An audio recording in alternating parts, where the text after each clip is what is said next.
Se todo o material com o qual o homem trabalha falasse, era tanta história para ser contada. Os materiais são um espelho da história. Tanto que vários períodos da nossa história têm nome do material usado na época.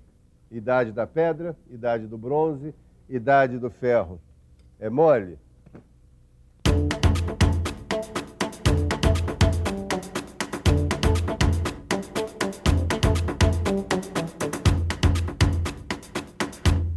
Sabe, ainda outro dia eu estava pensando, a nossa era industrial podia se chamar Idade do Ferro Fundido ou Idade do Aço.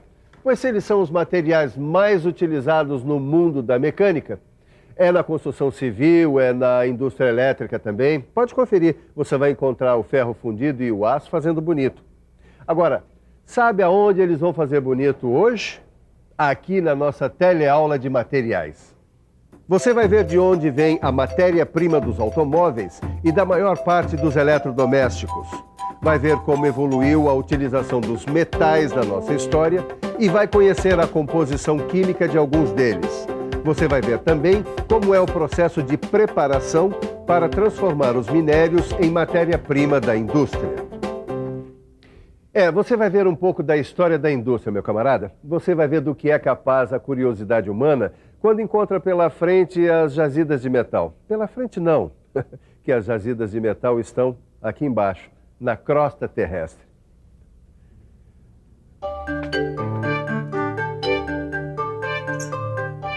O que é que o ferro gusa tem? Como é que o homem conseguiu dominar tanta tecnologia para minerar, beneficiar e melhorar as propriedades dos metais que ele usou e ainda usa cada vez mais na indústria? Você não acha que era uma boa para mim e para Edgar, que estamos estudando mecânica, que temos o sonho de um dia construir um kart, conhecer mais a fundo a história e as características da nossa principal matéria-prima, que são os metais? Tô certa ou tô errada? Você tá certa, Nilson, você tá certa. Ed, que surpresa! Eu achei que você ia dizer que era perda de tempo, sei lá, qualquer coisa assim. Não, coisíssima nenhuma. Eu acho super importante a gente conhecer a história das coisas. Assim a gente fica sabendo o porquê que assim ficou assim. Sim. Como assim? Isso é uma coisa que a gente vai ver nessa fita aqui, ó. Oba, você conseguiu! Consegui sim, uma cópia da fita daquela reportagem lá na TV, ó. Legal! O nosso programa hoje vai mostrar 10 mil anos de história. Você vai ver uma reportagem especial sobre a descoberta, exploração e industrialização dos metais. Começando pelo metal mais cobiçado na história da humanidade. Ele mesmo, o ouro. O ouro sempre chamou a atenção do homem pelo brilho, desde quando começou a ser usado há 8 mil anos antes de Cristo. É um metal nobre, porque é encontrado em estado puro na natureza. Ele não precisa ser beneficiado. O ouro é fácil de trabalhar.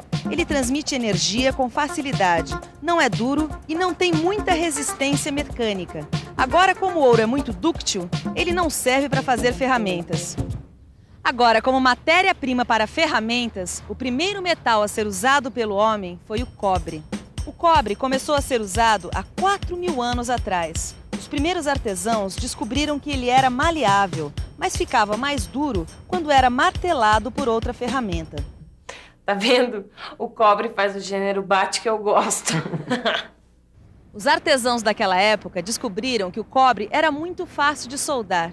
Acidentalmente, como acontece na maioria das grandes descobertas do homem, descobriram que o cobre se liga facilmente a outros metais. E no caso, foi a liga de cobre com estanho que deu origem ao bronze. Quer dizer que o bronze é uma liga de cobre. Só que o bronze é mais duro que o cobre. Isso mesmo. Agora, será que ela não vai falar do ferro, que é o que mais interessa pra gente? Acontece que o ferro só veio a ser usado pelo homem muito tempo depois, por volta do ano de 1500 a.C. O ferro é um elemento fácil de encontrar na crosta terrestre, mas difícil de processar. Não é fácil mesmo processar ferro, hein? Hoje em dia até que não é muito complicado, mas há 1500 anos devia ser um abacaxi produzir peças de ferro. 1000 anos antes de Cristo foram construídos os primeiros fornos de redução direta. Toda essa tecnologia antecedeu o processamento de ferro fundido, que só seria desenvolvido no século XIX. Com o desenvolvimento do alto forno e o descobrimento do processo de diminuição do carbono do ferro gusa, foi possível produzir o ferro fundido e o aço. Mesmo com o desenvolvimento da produção de outros metais, como o alumínio, por exemplo, o ferro ainda é o metal mais importante para a indústria até hoje. Espero que essa pequena reportagem histórica tenha sido útil para que você possa entender melhor sobre a produção de metais. Espero que essa história de metais seja bem clara para você, porque eu, mesmo tendo passado a minha vida inteira ao lado deles, de vez em quando tenho lá as minhas dúvidas. E quando eu tenho dúvidas, eu gosto de dar uma olhada no dicionário. Quer ver só? A própria palavra metal pode dar uma dica para a gente. Vamos ver. Tá aqui.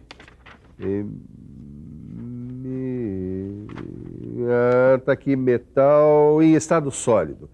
Metal em estado sólido é um material de estrutura cristalina formada de elementos químicos de carga positiva.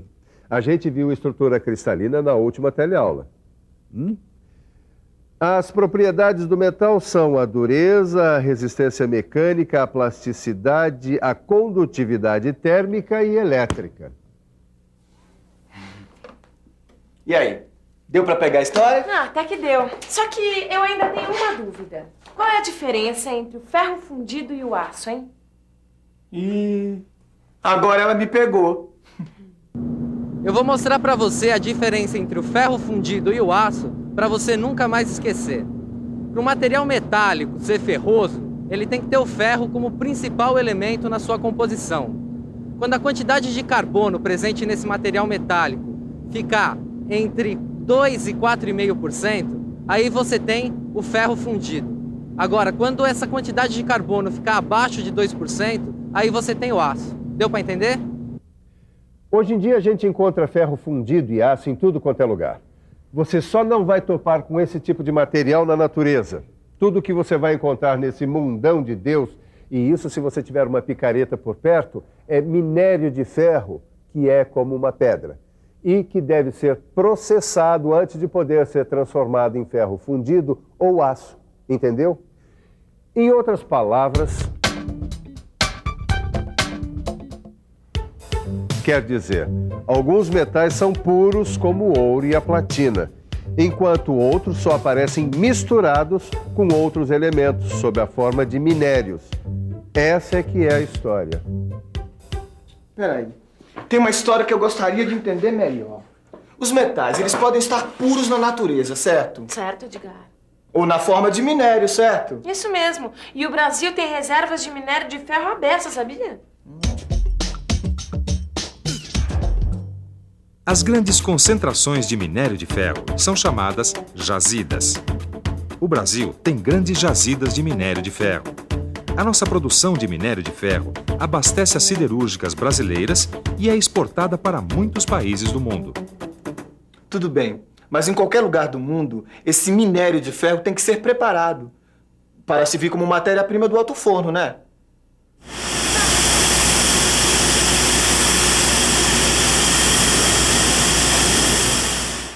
Tá, mas eu ouvi dizer que o alto forno não aceita minérios de ferro em pedaços muito pequenos. E que hoje em dia boa parte do minério que o Brasil produz vem assim, em pedaços pequenos. Então, mas foi por isso que desenvolveram técnicas como a sinterização e a pelotização. E você, já ouviu falar? Na sinterização nós misturamos finos de minério, de calcário e de coque. Essa mistura é alimentada numa esteira metálica, formando uma camada. Essa camada, ao passar sob um forno de ignição, é levada a temperaturas para início da combustão do coque.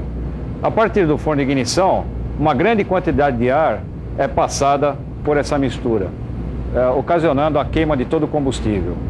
Essa queima gera uma quantidade de calor suficiente para aglomerar os finos de minério, formando blocos de sinter. Daí o nome de processo de sinterização. Esses blocos de sinter são quebrados, resfriados, peneirados e enviados para o alto forno. Existe também um outro processo chamado de pelotização. Na pelotização, o minério é moído bem fininho e depois é umedecido para formar um aglomerado. Essa mistura vai para um tambor, onde gira até formar umas pelotas. Daí o nome pelotização. Depois as pelotas vão para a secagem e de lá para a queima, para ficarem bem resistentes. Esses processos de sinterização e pelotização é que beneficiam o minério. E depois desse beneficiamento... Então, agora deixa eu ver o que vem depois. Ah, chegou onde eu queria. O minério vai para o forno para se transformar em ferro gusa. E o gusa é a matéria-prima do aço e do ferro fundido, certo? Certo. Mas a produção do gusa tem técnicas especiais que você vai aprender na próxima aula. Por enquanto, você fica com a revisão da nossa teleaula de hoje. Até a próxima. E atenção, se liga aí que é a hora da revisão. Na nossa teleaula de hoje, você viu como os metais têm uma grande importância na história do homem. Viu como se processa o minério nos fornos e viu que o ferro é extraído de jazidas, depois passa pelo beneficiamento, por processos como a sinterização e a pelotização, para então ser produzido o ferro gusa, que é a matéria-prima do ferro fundido e do aço. Então, deu para aprender bastante coisa sobre a produção do ferro, não deu? Eu continuo aqui aprendendo a cada dia. E eu tenho certeza que você vai aprender muito mais ainda. Até mais!